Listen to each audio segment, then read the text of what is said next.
오늘 본문은 예수님이 공생애를 마지막으로 하시는 그 장면이 나와 있습니다. 주님은 마지막 공생애 사역에서 신이 자신이 하나의 밀이 되어서 죽어서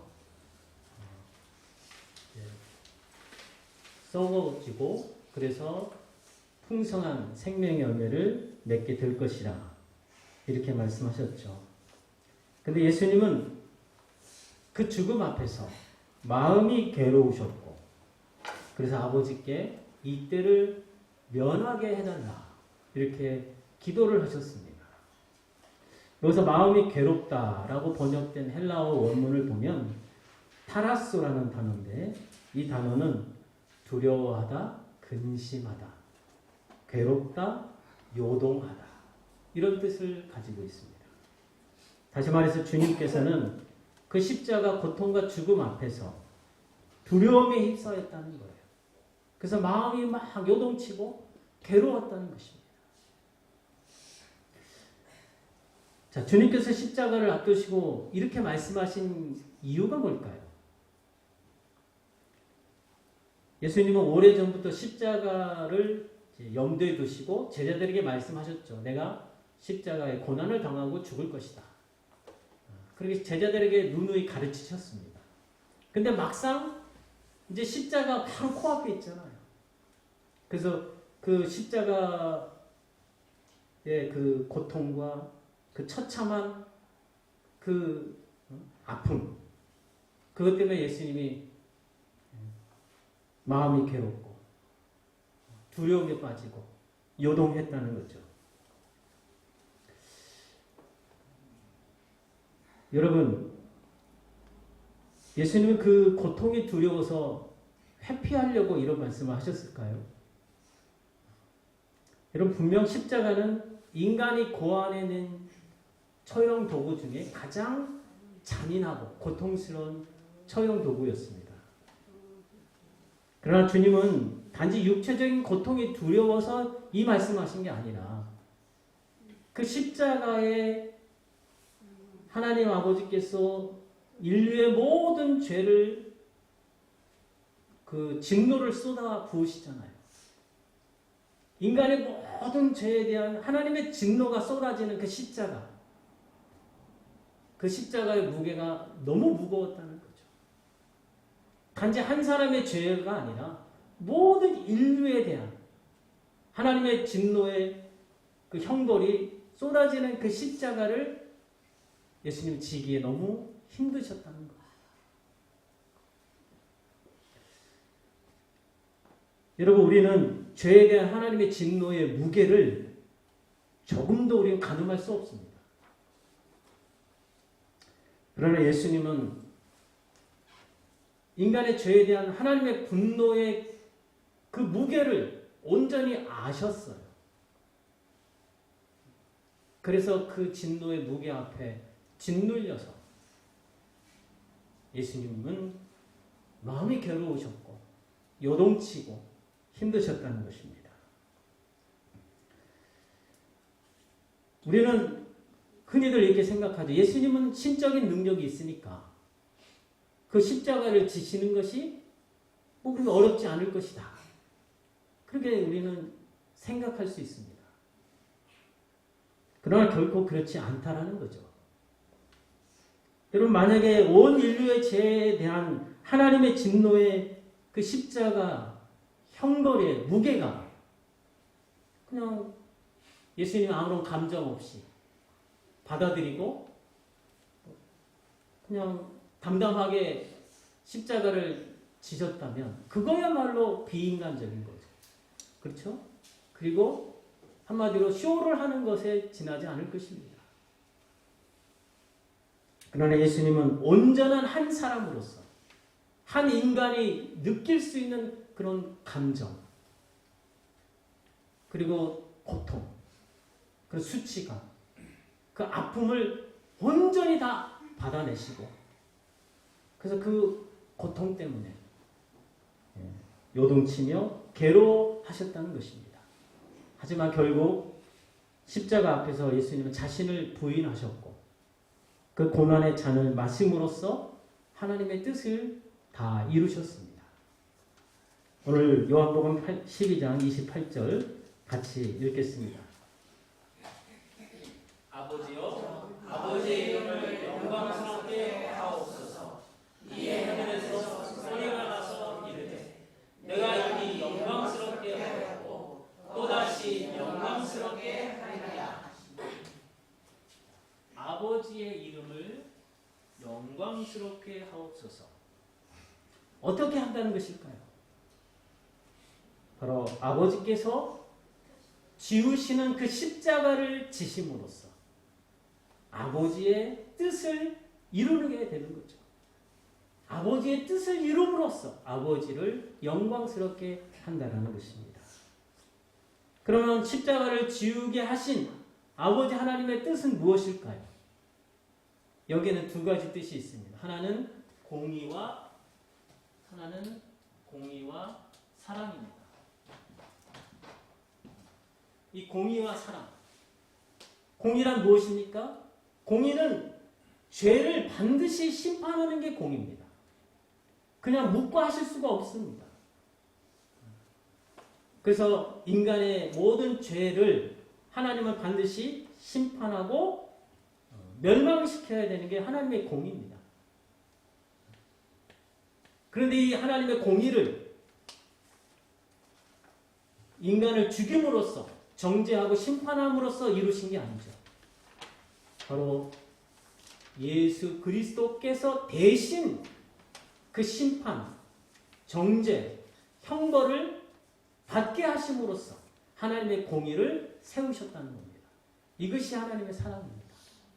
그래서 이 십자가 안에는 하나님의 공의와 사랑이 함께 녹아져 있는 거죠. 그래서 인간의 죄를 해결하고 인간을 구원하는 그 하나님의 뜻, 이 뜻이 바로 십자가 안에 담겨져 있다는 것입니다.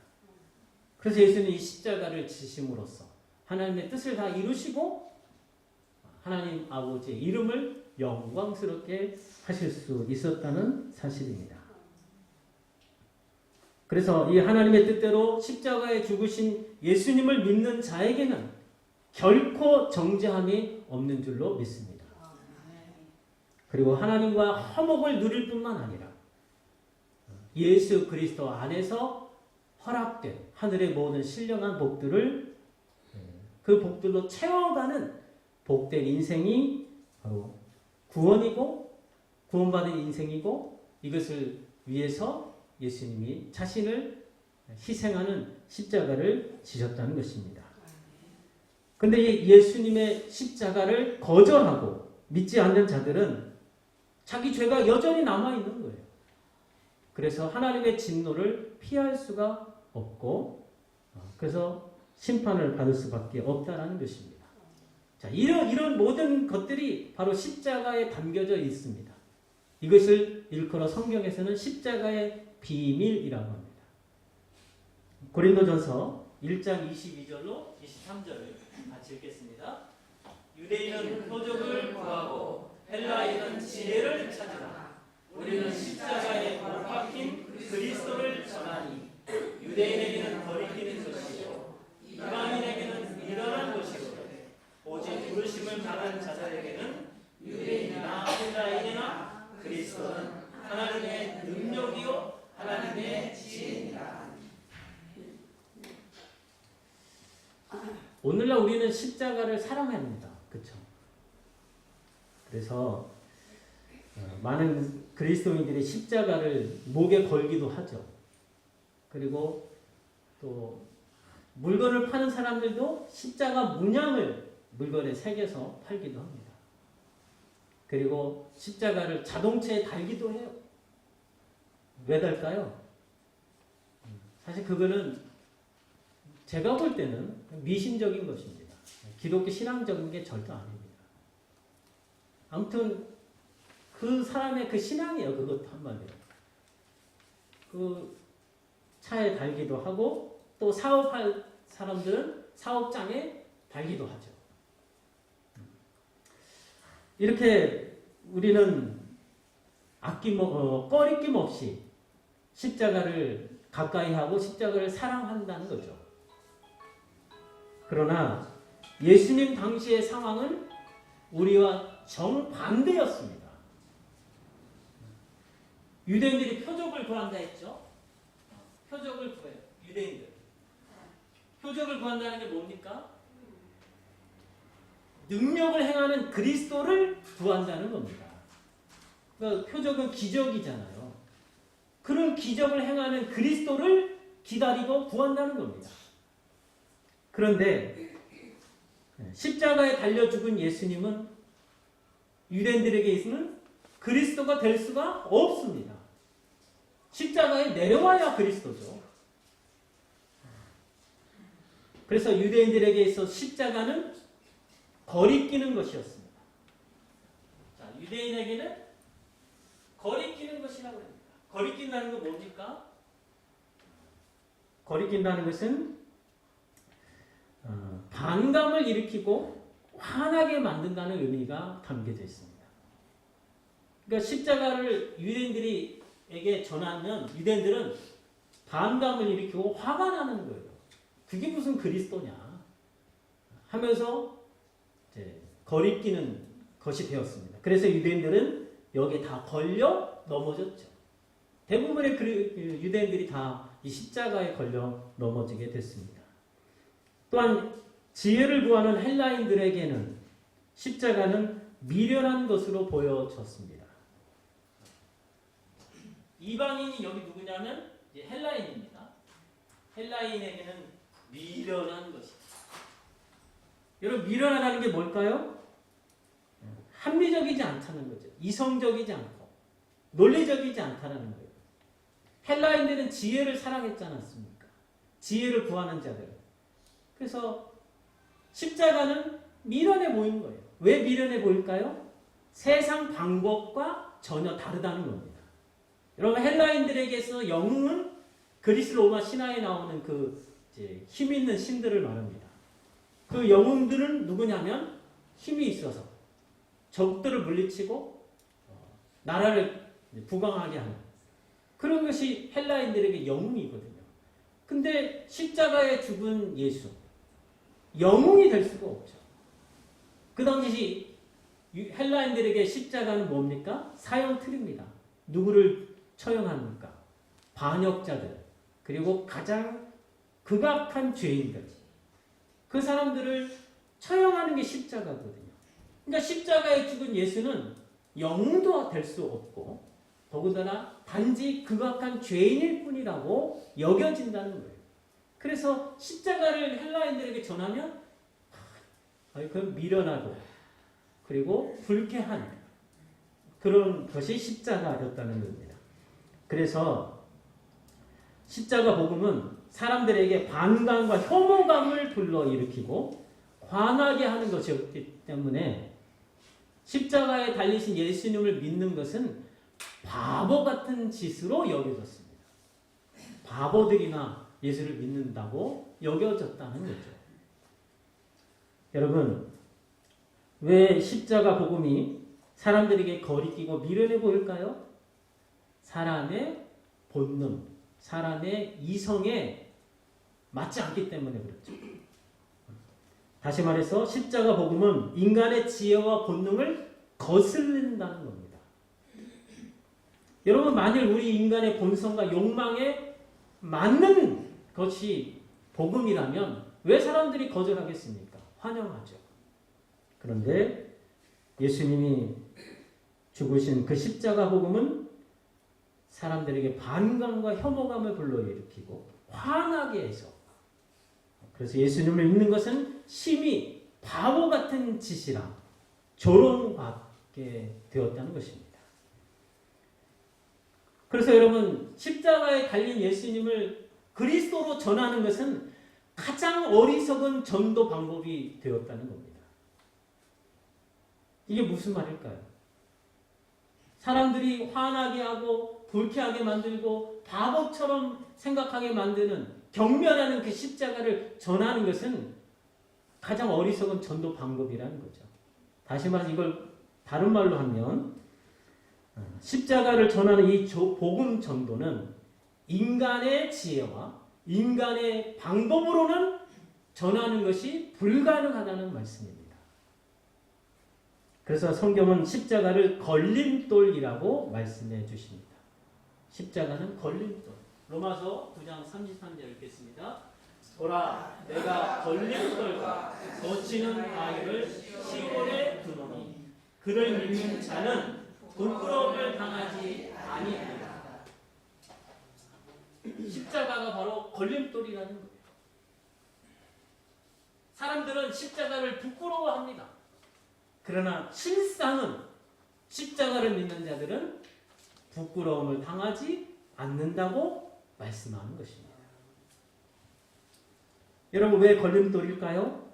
십자가가 듣는 이들로 하여금 경멸을 불러일으키니까, 심히 불쾌하고 화나게 하는 것이니까, 말도 안 되는 것이니까, 합리적이지 않으니까, 그래서 걸림돌이 되는 겁니다. 그래서 십자가 복음은 듣는 이로 하여금 당황케 하는, 난처케 하는 복음이었다는 말씀입니다. 그래서 십자가를 전하기도 어렵지만 십자가를 받아들이는 것도 어려웠다는 거죠. 그래서 십자가는 결코 사랑할 수 없는 표식이었다는 것입니다. 이것은 무엇을 말합니까? 십자가는 인간의 지혜와 충돌하는 것이고 인간의 본성과 이성을 뛰어넘는 하나님의 지혜라는 말씀입니다. 그래서 십자가 복음은 인간의 지혜나 설득력 있는 말로 전해지는 것이 불가능하다고 성경은 말씀하고 있습니다. 오직 성령의 깨우쳐 주심으로 십자가를 이해할 수 있다는 말씀입니다. 고린도전서 2장 8절로 10절 말씀 같이 읽겠습니다.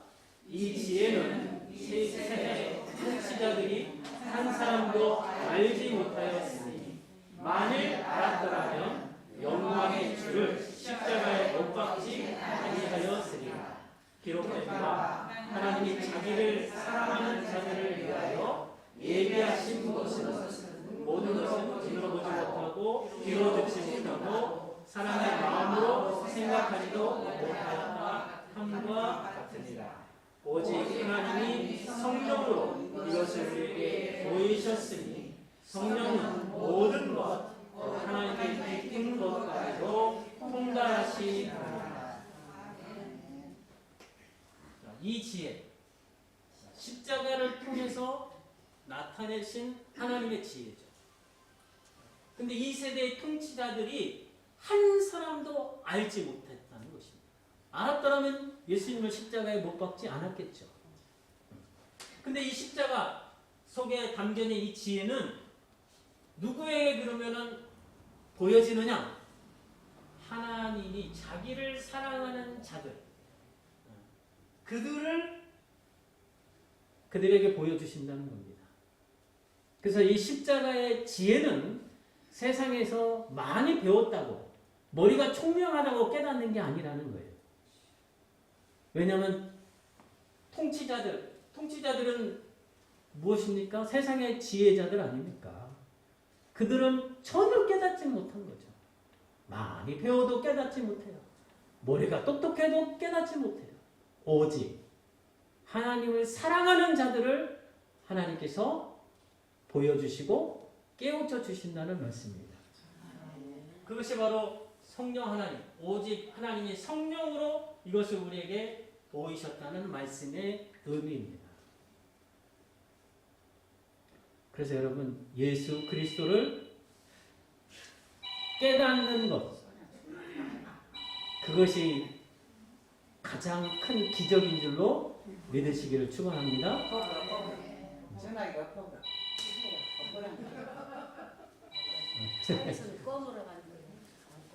원래 나이가 드시면 이게 잘 안 꺼져요. 네.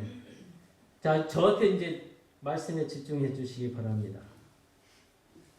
여러분, 십자가의 지혜를 알 수 있는 길은 오직 성령 하나님의 역사입니다. 그래서 여러분이 십자가를 믿고 십자가 앞에서 그분의 은혜와 긍휼과 자비를 구하는 자가 되었다는 것은 여러분이 성령으로 거듭난 자인 줄로 믿으시기를 축원합니다. 여러분 우리가 받은 구원이 어떻게 얻은 것입니까? 하나님의 능력과 지혜로 만들어진 그 십자가를 통해서 얻어진 구원입니다. 그래서 어떤 흉악한 죄인이라 할지라도 십자가를 믿으면 하나님께서 온전히 용서하시고 그를 완전한 구원으로 인도하실 줄로 믿습니다.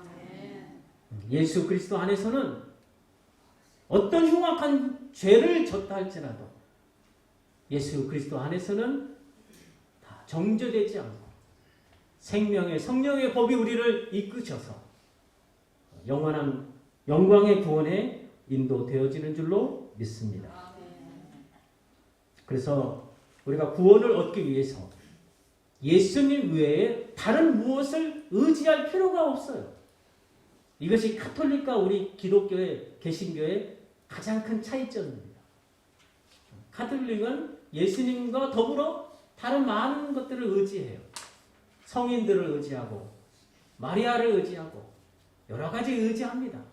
그러나 우리는 오직 예수 그리스도 한 분만 그분이 이루신 구원 그분이 행하신 일을 통해서 만드신 구원 그것이 온전한 구원이고 완전한 구원인 줄로 믿습니다. 그래서 하나님께로부터 나오신 예수님이 우리에게 지혜와 의로움과 거룩함과 구원함이 되신다고 선포하고 있고 다른 이로서는 구원을 얻을 수 없나니 천하 사람 중에 구원을 받을 만한 다른 이름을 우리에게 주신 일이 없다. 이렇게 성경은 선언해 주고 있습니다. 따라서 구원받기 위해서 예수님 외에 다른 어떤 사람을 의지하는 그것은 하나님을 경멸하는 것입니다. 여러분 우리가 자녀를 키우잖아요. 그래서 우리 자녀에게 필요한 거 다 공급해 주잖아요. 근데 자녀가 부모를 의지하지 않고 자녀가 부모를 의지하지 않고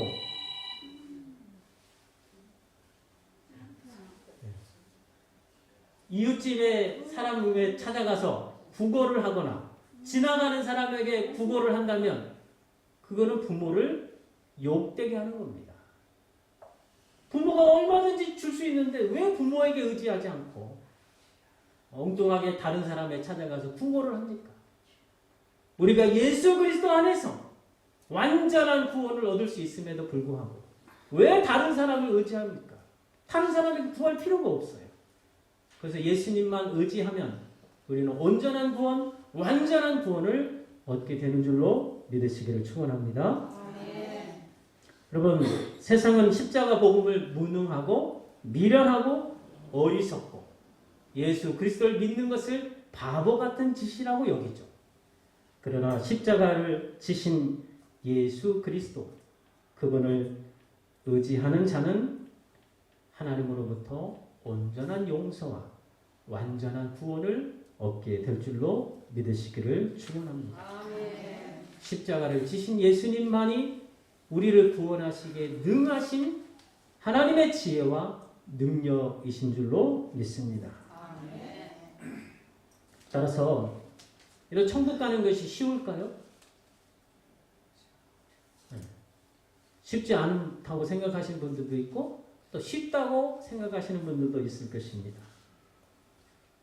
여러분, 많은 분들이 예수 그리스도를 영접만 하면 구원을 얻는다고 믿습니다. 틀린 게 아니에요. 예수 그리스도를 마음을 열어서 영접하면 분명히 그분으로 말미암아 구원을 받습니다. 그런데 거기서 말하는 영접이라는 게 뭘까요? 이 영접이 뭘까요? 우리가 쓰여진 이 성경이 요한복음 1장 12절 말씀에 그리스도를 영접하는 자는 하나님의 자녀가 되는 권세를 주신다고 말씀하시잖아요. 근데 그 말씀이 기록될 상황이 무엇이냐? 그 말씀이 기록될 환경이 어떠했는지를 알면 이 영접이라는 단어를 분명하게 이해하게 됩니다. 오늘날에는 우리 예수님을 믿는 것에 대해서 세상이 핍박하지 않아요. 뭐라 하지 않습니다. 너 자유다. 너 네 마음껏 믿어라. 그러잖아요. 근데 이 당시는 성경이 요한복음 1장 12절에 기록될 당시는 전혀 그렇지 않았습니다. 예수를 믿는다는 그 이유 때문에 박해를 받았어요. 그리고 붙잡혀서 채찍질 당하고 감옥에 갇히고 재산도 몰수당했습니다.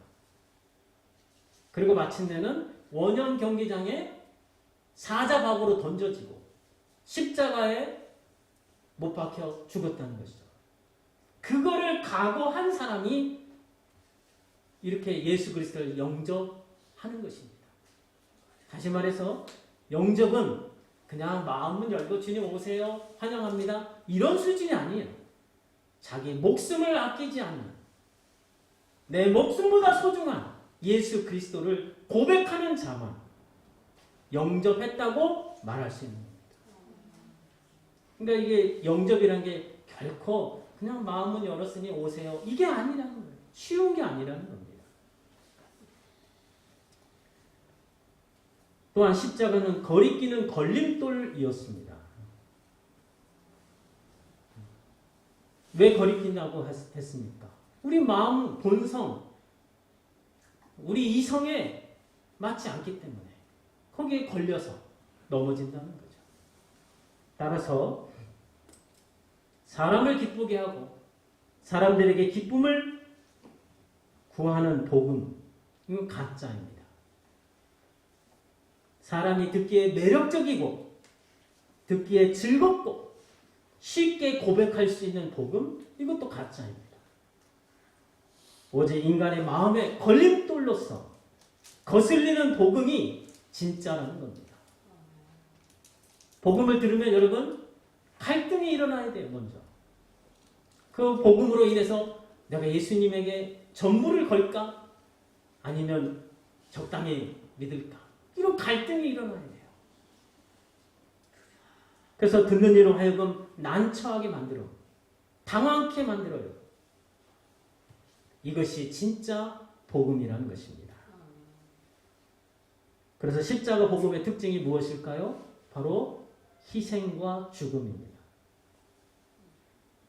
한 알의 밀처럼 땅에 떨어져 죽어서 희생해야 된다는 거죠. 그래야 많은 생명의 열매를 맺게 된다는 말씀입니다. 그래서 신앙생활은 자기를 부인하는 것이 요구됩니다. 내 안에 있는 세속적인 더러운 욕망을 부인하는 것은 말할 필요도 없이 당연한 거죠. 그거는 불교도 그렇게 하잖아요. 자기 부인이 요구된다는 것은 바로 내 생각에 옳은 것, 그것을 부인하라고 말씀하시는 겁니다. 내 생각에 옳다는 것을 부인하고 하나님의 진리를 그대로 따르고 순종하는 것, 이것이 진정한 자기 부인의 뜻인 줄로 믿습니다. 그래서 십자가 복음은 역설의 복음입니다. 자기 목숨을 사랑하면 잃어버리게 되고 자기 목숨을 미워하면 얻게 되는 것, 이것이 십자가 복음입니다. 죽어야 살고 버려야 얻고 낮아져야 높아지고 종의 자리에서 섬겨야 으뜸이 되는 것, 이것이 복음입니다. 내가 원하는 것을 얻고 나를 주장하고 내가 하고 싶은 것을 다 하고 내가 높아지는 것, 이것은 십자가 복음과는 아무 관련이 없습니다. 근데 슬프게도 한국교회 안에는 십자가 복음보다는 다른 복음이 너무나 깊게 퍼져 있습니다. 성공과 번영이라는 인간의 욕망을 부추기는 이 다른 복음, 사람을 기쁘게 하는 이 다른 복음이 너무나 깊게 뿌리 내려져 있다라는 겁니다. 인간의 욕망을 만족해 하는 복음은 모두가 가짜이고 우리를 멸망으로 인도하는 변질된 복음이라는 이 사실을 기억하시기 바랍니다. 비록 거슬리고 부담되고 나를 난처케 하고 당황케 할지라도 십자가 복음만이 우리를 구원과 영생으로 인도하는 좁은 길의 복음인 줄로 믿습니다. 이 좁은 길만이 우리를 구원으로 안내하는 천국길입니다. 그런데 많은 신자들이 이 좁은 길을 찾지 않아요. 왜 찾지 않을까요? 쉽다면 왜 안 찾겠습니까? 쉽지 않다라는 거죠. 어렵기 때문에 이 좁은 길을 찾지 않습니다. 자신을 부인하고 자신을 희생하고 낮추어 섬기는 길이기 때문에 많은 사람들이 찾지 않는 거죠. 그러나 이 좁은 길의 끝에서 우리 주님께서 친히 영생의 면류관을 예비하셨다가 우리가 달려갈 길을 끝마치는 그날에 우리에게 그 면류관을 씌워주실 줄로 믿습니다. 그래서 여러분 모두가 이 십자가 복음의 자녀들이 되어서 장차 여러분을 위해서 하늘에서 열리는 그 기쁨의 잔치에 다 참여하시기를 주님의 이름으로 축복합니다. 이 시간 함께 기도하는 시간 같습니다.